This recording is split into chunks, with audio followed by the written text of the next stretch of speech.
ఏం చేస్తే sir patient ఇట్లా పేషెంట్కి ఇప్పుడు ఎవరికైతే హ్యాండ్ లేదు కదా, ఆ, సో వాళ్ళకి మనం ఫిక్స్ చేస్తాం. ఇది ఎలక్ట్రోడ్స్ ఏంటంటే బాడీ ఎక్కడ పవర్ ఉందో ఆయనకి ఎక్కడ నుంచి యాంపిటీ ఎక్కడి వరకు యాంపిటీ అయింది. సో ఆయన పవర్ చూసుకుంటాం. ఎక్కడైతే పవర్ మజిల్ పవర్ ఉందో ఆ మజిల్ పవర్లో ఈ ఎలక్ట్రోడ్స్ అనేది దీంట్లో మనం ఫిక్స్ చేస్తాం.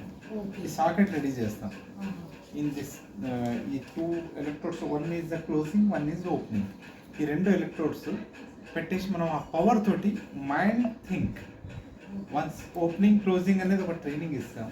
సో ఆ పవర్ అయినా టైట్ చేసినప్పుడు ఓపెన్, లూజ్ చేసినప్పుడు క్లోజ్, ఇలా అవుతుంది అన్నమాట. సో ఈ సాకెట్ అనేది ఇలా వస్తుంది హ్యాండ్లో. సో రొటీన్ వర్క్ చేసుకోవచ్చు. ఇది ఇంకోటి ఏంటంటే మాన్యువల్లీ 360 degrees రొటేషన్ చేసుకోవచ్చు.